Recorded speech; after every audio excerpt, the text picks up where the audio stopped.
21st Precinct, Sergeant Waters. Yeah, that's right. We've got her here. Agent, what did you say your name was?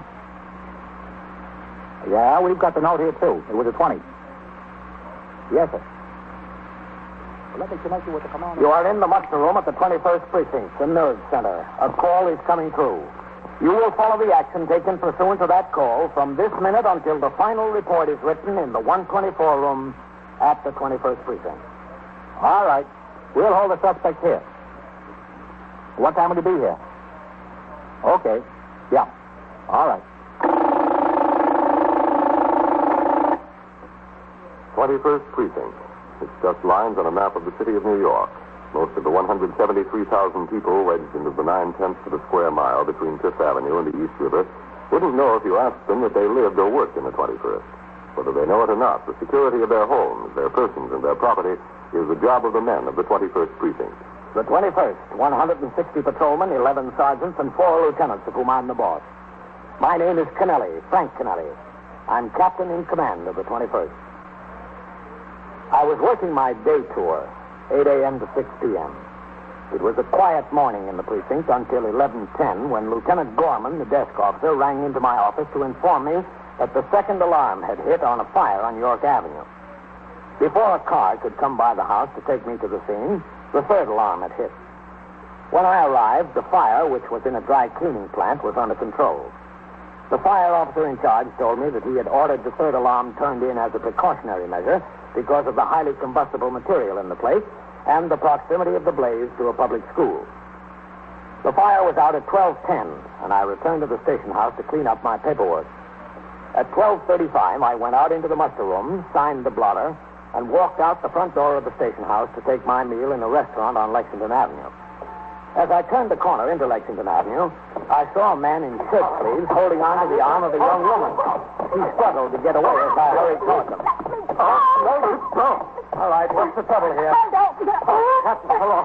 Let me go. Am I glad to see you? All right, what's the matter? You're hurting my arm. Please. All right, let it go, Mr. Sokins. You won't run away. I don't even know what I'm supposed to have done. Any counterfeit money, that's what you did. Counterfeit money. I did not. Look at this, Captain. Just look at it. Does this look real to you?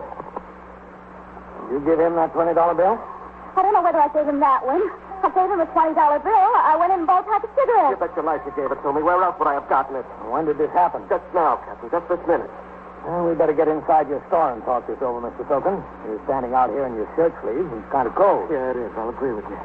All right, let's go in. I don't see why I have to go any place. Well, you better come inside. Has she been a customer before, Harry? I've never seen her in my life, Captain. Never. I don't have to be a customer. I wanted a pack of cigarettes, and I walked into a stationery store. I have to be a regular customer to buy a pack of cigarettes. All right, let's go in. What would I be doing with that? I don't know, but I'm not going to get stuck for it. Now, what happened? Well, I was right there, Captain. I was behind the counter, and she came in, and she gave me this phony bill. I did not give you a phony bill. Well, what do you call this? Look at it. Why didn't you notice it at the time? Yeah. Why did you wait until she got out on the street? That's what I'd like to know. Well, because she was talking to me. She was talking to Blue Street. I was just asking the best way to get to the Bronx from here. Yeah, and I keep telling her, but she don't understand, and I keep telling her again. Meantime, she's got the cigarettes, and I'm making change for the 20. Go on, search her, Captain. Search her right now. I bet she's got a fistful of them with her. I have not. Go on, search her. I can't do that, Mr. Silver. Now, this 20 is definitely a stick. You can see that. Anybody can see that. All right, now, just a second. We'll get it straightened out. I'm willing to get it straightened out. So am I. What's your name, Miss? Gloria Combs. Where do you live? 216 Perry Street. In Greenwich Village? Yes. Well, what are you doing in this neighborhood? This past left the 20 on me. That's what you were doing. I was not. I was on my way to the Bronx. Well, this is a long way from the Bronx. I know it is. I took the wrong train at 14th Street. Somebody told me I should have gotten the 8th Avenue subway instead of the Lexington Avenue subway, so I got off and I came up and I was going to take the crosstown bus to get to 8th Avenue. That's why I got off here. Oh. What were you going to do in the Bronx? On my way to see somebody. Got a job. Yeah, and on your way you got to stick me for $20. I did not. You did come in here and buy a pack of cigarettes. Yes. And you did give him a $20 bill. Yes, of course I did. I gave him a good $20 bill. You gave me this. I did not. All right. Now, Miss Combs, would you mind opening your purse and emptying the contents out on the counter? Do I have to? Now we'll see something. No, you don't have to, but it would help. You want to see if I have any counterfeit in my purse. Is that the idea? If I have any more of those? That's part of it, yes. Well, I don't. Well, why don't you show us? Well, all right, if that'll get it straightened out. It'll help. This is ridiculous.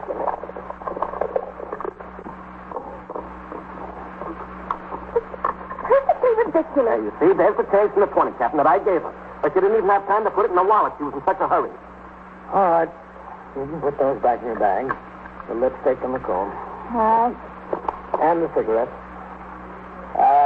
Would you mind opening up your compact? There's nothing in there except powder and a powder puff. Well, would you mind opening it up anyway? All right. See? Okay. Put that back in your purse. Look in the wallet, Captain. We'll get to it. Let's see inside your change first, Miss Stone. There's nothing but change in there. Well, let's see. All right. There. Okay. Do you have any identification in your wallet? Well, I got this card, in case it gets lost. See, Gloria Combs, 316 Church Street. Do you have a driver's license? I don't drive. Do you have any other identification? No, that's it. She's good enough, isn't it? That's the identification I've got. All right. Can we see what bills you have inside your wallet? I don't see why I have to go through all this. I mean, honest to goodness. This is why you have to go through it, young lady, because you give me the stiff, that's why. I did not. Let's see the bills that you have inside the wallet. The money. Empty everything out of your wallet, if you don't mind. I don't have much. Mm-hmm. How much is that? Count it.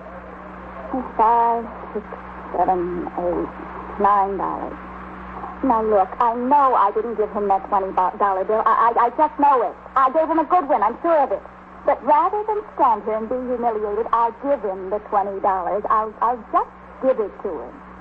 Well, that's a fair proposition. I have the change from the 20 and $9 more, and I'll give him back his 20. I just know that the $20 bill I gave him was fine. It was perfectly good. Oh, I'm willing. I'm willing to let it go at that, Captain. I don't want to cause her any trouble. It's just that I don't see why I should get stuck with a stiff. Well, it's not that easy, Mr. Silver. It's simple enough to me if that's what she wants to do. Miss Combs, when you came in here and bought a pack of cigarettes, you had $9 and the $20 bill. You had $29, right? Yes, that's right. Why didn't you pay for the cigarettes with a $1 bill instead of the 20? No, I just did. There's no law against changing a 20, is there? No. Oh, Harry, take that pen and write your name and address across the face of the bill. What for? Just so you can identify it later. Oh, I can identify it. Go ahead, write your name there. All right, if you say so. I just don't want to spoil it. Well, if it wasn't worth anything in the first place, you can't spoil it.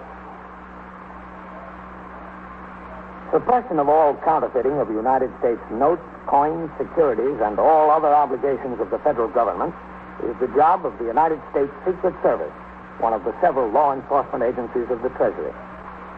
In accordance with the sections of the Manual of Procedure relating to such cases, I took the counterfeit $20 Federal Reserve note into my possession from Harry Soken, the stationery store proprietor, and requested that the young woman he claimed passed it on him accompany me to the station house. There, when we walked into the muster room, Sergeant Waters was sitting in as desk officer, and Patrolman Mercado was on telephone switchboard duty. All right, step right up to the desk, Stanley. Captain? I mean, what's this all about? You're not arresting me, are you? No, you're not under arrest. Where is Lieutenant Gorman, Sergeant? Taking his meal, sir. Oh. Well, Harry Soken claims this young woman passed a counterfeit $20 note on him. Yes, sir? I did not. I gave him a perfectly good $20 bill. Ring down to CB and tell them to notify the Secret Service. Yes, sir. Have you got the note, Captain? Yes. Mercado, give me CB on here. I think that's awful, causing such trouble for someone who comes into his store. A customer. Well, we'll get it straightened out. I hope so. Hello, CB. I only hope so. Sergeant Waters at the 21st. Did you notify the Secret Service that we're holding a counterfeit $20 note in the suspect? A suspect? Is that what I asked? Okay. A suspect? Yeah. Well, that's the general description we use. I mean, this is a fine how do you do. I know I didn't give him any counterfeit money. I swear it. And even supposing it just happened to be. I mean, just supposing. Then all that happened was somebody gave it to me and I didn't know it. And here I am in a police station, under arrest. You're not under arrest. Well, at least I'm a suspect. That's what he called me, a suspect. I don't want to be a suspect. I really don't. Captain, Here's Lieutenant King. Oh, Matt. Hello, Captain. This is Miss Gloria Combs, Lieutenant King. Miss Combs? How do you do? Lieutenant King is commander of the 21st Detective Squad. What's the trouble, Captain? You know Harry Sopen? Owns the stationery store? Yeah. He claims Miss Combs used a $20 counterfeit note to buy a pack of cigarettes. Is that the note? Yeah. I'll take a look at it. Yes, sure. I bought a pack of cigarettes with a $20 bill, but I don't know whether it was that one or not. Looks pretty good. Until you look close. I guess that's the idea. Sergeant, did you notify the Secret Service? Yeah, Lieutenant. Who's CB? I'd like to know what happens to me. After all, I can't stay around here all the time. I have things to do. You know, you just can't hold somebody in here with no reason at all. I mean, after all... It won't be too long. It's been too long already. I was so embarrassed on the street there. And I'm coming to the police station like this. I don't see what I did anyway. I'll tell you what you did. You had $9 and lots of change in your pocketbook. And you used that 20 to buy a pack of cigarettes. Well, what's that? I mean, you're not going to hang me over something like that. No, but you came pretty close to hanging yourself. You are listening to 21st Precinct, a factual account of the way police work in the world's largest city. People who smoke for relaxation are the most liable to relax themselves to death by smoking in bed. In spite of frequent warnings, some people go right on doing it and getting away with it until that one time. That's all it takes. They relax themselves to sleep, leaving unguarded cigarettes to smolder, to start fires, to claim their lives. Never smoke in bed. It's fatal too often for gambling.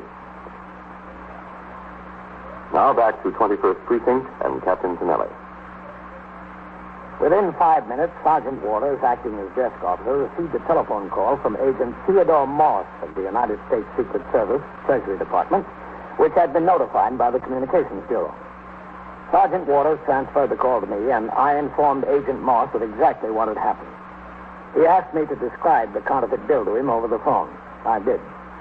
It was a $20 note on the Federal Reserve Bank of Chicago. It appeared to be a reproduction from a photo engraving.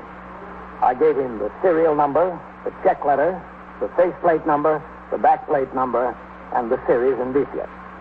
He told me that he was familiar with this counterfeit, that it had appeared in some quantity in the Chicago area and on the West Coast, that it was beginning to turn up with some frequency in the New York area. He said he would come uptown to the station house immediately and asked that we detain the young woman, Gloria Combs, so he could interrogate her. While we waited for the Secret Service agent to arrive, I took her upstairs to Lieutenant King's office in the 21st Detective Squad on the second floor. She complained that she was hungry, and I sent her the luncheonette around the corner for sandwiches. As she ate, Lieutenant King continued the effort to get some information from her. And how long have you lived at 316 Perry Street? Oh, they didn't put any mustard on this sandwich. I specifically asked for mustard. Yeah, well, that happens sometimes. Oh, I guess it's better than nothing. What did you say? I asked you how long you lived at 316 Perry. Oh, about a month, I guess. What have you got there, an apartment? If you want to call it that. It's really just a furnished room. They call it an apartment. So where did you live before that? Before 316 Perry? Excuse me. Yes. That's as long as I've been in New York. Where'd you come from? Indianapolis. Are you working? Well, I haven't been. That's why I was going to the Bronx to see about this job. There was this ad in the paper for a tea punch operator. That's exactly what I did back home. So I thought that would be ideal. This is really kind of dry without mustard. I mean, they could have at least put a little butter on it. Have you been working since you got to New York? I really haven't looked. What have you been living on? Well, I had a little money saved, and I worked back home for a year without a vacation, so I had this vacation money, too. I mean, I'm entitled to a vacation, don't you think, so I go look for a job? Why did you come to New York in the first place? Well, to be honest with you, there's this boy from back home. He's in the Coast Guard and he's stationed here. I mean, he's on a boat. When the boat comes in, it always comes into New York. We're thinking of getting married. Well, this is really getting very silly. I mean, to be sitting in a police station like this, all because that stationery man's word. I didn't give him any counterfeit money. Where would I get it? You said you had a little money when you came to New York. How much did you have? Isn't that kind of personal? Well, we're just trying to find out where that bill came from. Oh. How much did you have? Well, after I got my tip there was about $260. Something close to that, one way or the other. You had that much cash when you came to New York. About. Did you deposit the $250 in the bank when you got here? No, I didn't deposit it. I thought I'd need it to live on. I've been using it to live on. I mean, once you used to depositing it, when I'd have to take it right out. Were there $20 bills in that $250? Sure, there were $20 bills. There were $20 bills and then 10s and 5s. Then you must have brought this $20 bill from Indianapolis. I don't know. I guess so. I mean, I'll keep track of every bill. How do you like that? I know where I got it. Where? When I quit my job and got my last paycheck. It was for the last week of work and 2 weeks vacation pay. It was a pretty big check. I mean, it was about $150. Yes. Well, I was getting ready to come to New York, and I owed this little bill in the grocery store. So I gave him the check, and he took out the amount for the little bill and gave me the rest. About $135, $140 he gave me. That's where I must have got it. How do you like that? I didn't do anything like that to me. He's a friend of mine. Yeah, well, maybe he didn't realize it. You know what I like about sandwiches in New York? You get such good rye bread. I mean, they don't put so much meat on it as they do back home, but I like the rye bread. Yeah. 21st Squad, Lieutenant King. Well, of course. Yes, he's here. Captain Sergeant Waters on the line for you. Okay, thanks. 21st Precinct, Captain Kennelly. Sergeant Waters, Captain. Agent Morris of the Secret Service is down here at the desk. Okay, ask him to come up. He wants to know if he can meet you out in the hall first. All right. Outside the squad office at the head of the stairs. Yes, sir. I'll tell him. Okay. It's Morris. He's here. Good. Not you. Is that me? It's the Secret Service man. My goodness, this is a lot of trouble, isn't it? All I did was buy a pack of cigarettes. Is he coming up, Captain? Yeah. Got to meet him out in the hall. I'll take the note. Yes. I can't help if that fella out in Indianapolis gave me that $20 bill. I'll be right back. Can I help something like that? That's not my fault.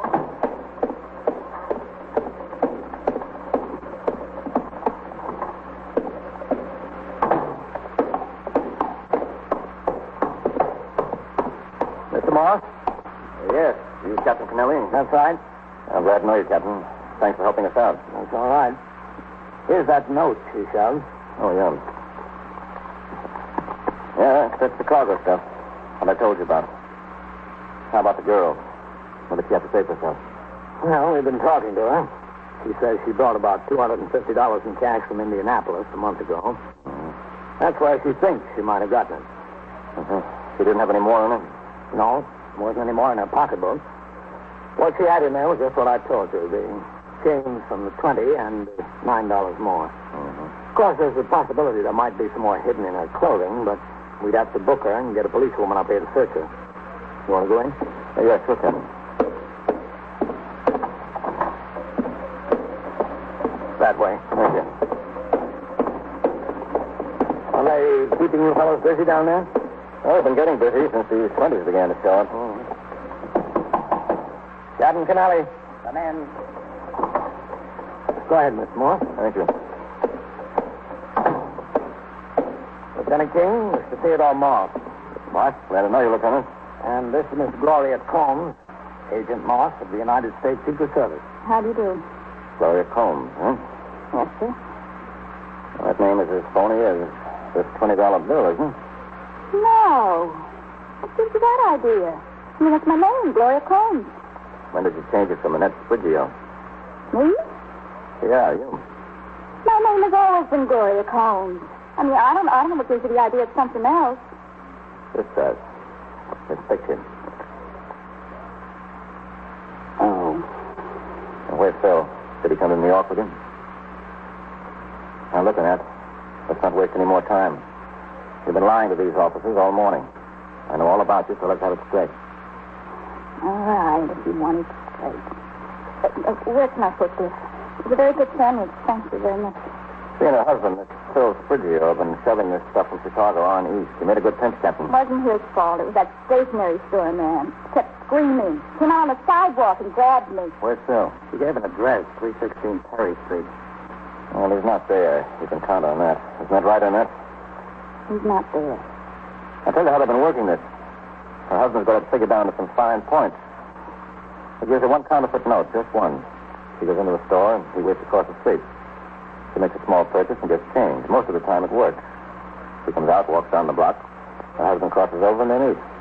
He gives another note and she goes into another store. Well, not so close to the first one. The other store has to be pretty far away. Yeah, well, the idea is that if the person she tries to show the counterfeit on screen, she says it's a mistake and gives back the money.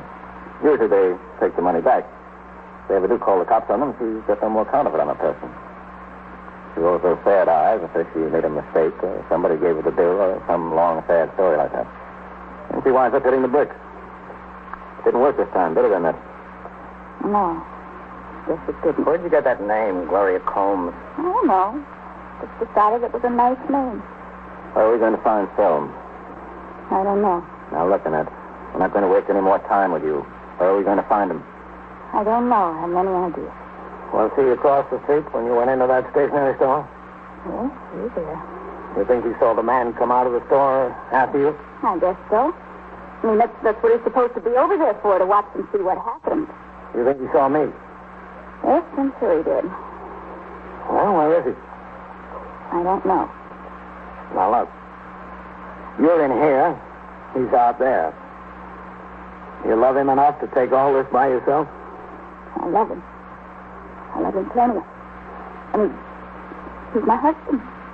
Yes, but what kind of marriage would it be with you in and him out? It wouldn't be any kind of marriage at all, would it? Where can we find him? Well, I don't know that exactly. I know we can find his car. Where? He left it over there to be fixed. Not very far from here. On what street?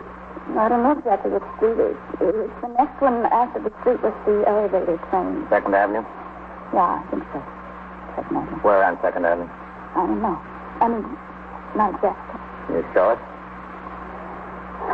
All right. I'll show you. But it's a shame. I think this is going to bust up on that. Well, don't worry about it. You were due for a long separation anyway. The counterfeiting suspect, Annette Sprigio, alias Gloria Combs, was taken downstairs and put in the detective squad car. After driving down 2nd Avenue twice between 79th and 57th Streets, he finally pointed out an auto repair shop. Lieutenant King and Agent Morse went into the place and talked to the proprietor. A car answering the description given by Annette had been left for repair and promised at 5 p.m. A plant was put on the place by detectives of the 21st Squad and Secret Service agents. The suspect in custody was returned to the station house and booked on charges of violation of Title 18, Chapter 25, United States Code. A policewoman arrived from the 19th Precinct and searched the prisoner. No additional evidence was found on her person. Federal law put certain restrictions on the action of government law enforcement officers in making an arrest and searching a suspect without a warrant. These restrictions do not apply to New York officers operating under state law if they have reason to believe the suspect guilty of a crime. It was planned, therefore, that detectives make the arrest of Philip Sprigio with Secret Service agents assisting. Lieutenant King and Agent Moss were sitting in a parked car just up the block from the garage. Other detectives and agents were planted across the street and down the block. The suspect had not shown up by 5 p.m. At 5:20, he had still not arrived. What time does this fellow close up the garage? 6 o'clock, he said. Said he told Silver. Mm-hmm. Said he told him the car would be ready by 5, and that he'd close it at 6. This fellow's got any sense. He'll forget about the car and not show up. If we make this collar, it'll cure an awful lot of headaches, huh? You telling me. They're starting to hang that paper all over New York. We got the press and the plates back in Chicago about 6 weeks ago. Phil and his wife made a buy of this counterfeit just about 3 days before we got the place. What do they have to pay for this stuff? Well, the information we got shows they made a pretty good buy. 30 cents on the dollar. They bought 1,000 of them. Look at the man coming. Brown coat, brown hat. Yeah. That him? Wait till he gets a little closer. Yeah, looks like him. Yeah. Going in the garage. All right, let's go. him. That's him for sure. Okay, let's get him.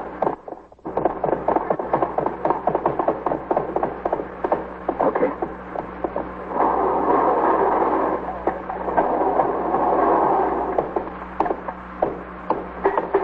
There he is.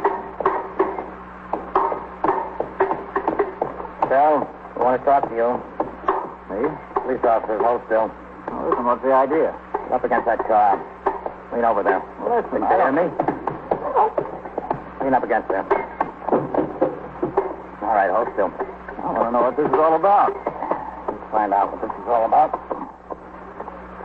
That's what you're looking for, Morris? A roll big enough to choke a horse. Yeah, this is the stuff.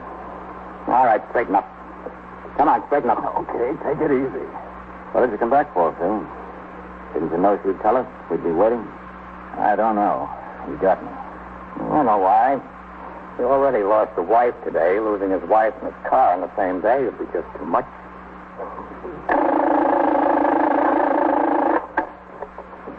21st Precinct, Sergeant Waters. Yeah? Well, who is it? His wife? Or do they live there? Can somebody stop him from beating her up? And so it goes. Around the clock, through the week, every day, every year. A police precinct in the city of New York is a flesh and blood merry-go-round. Anyone can catch the brass ring, or the brass ring can catch anyone.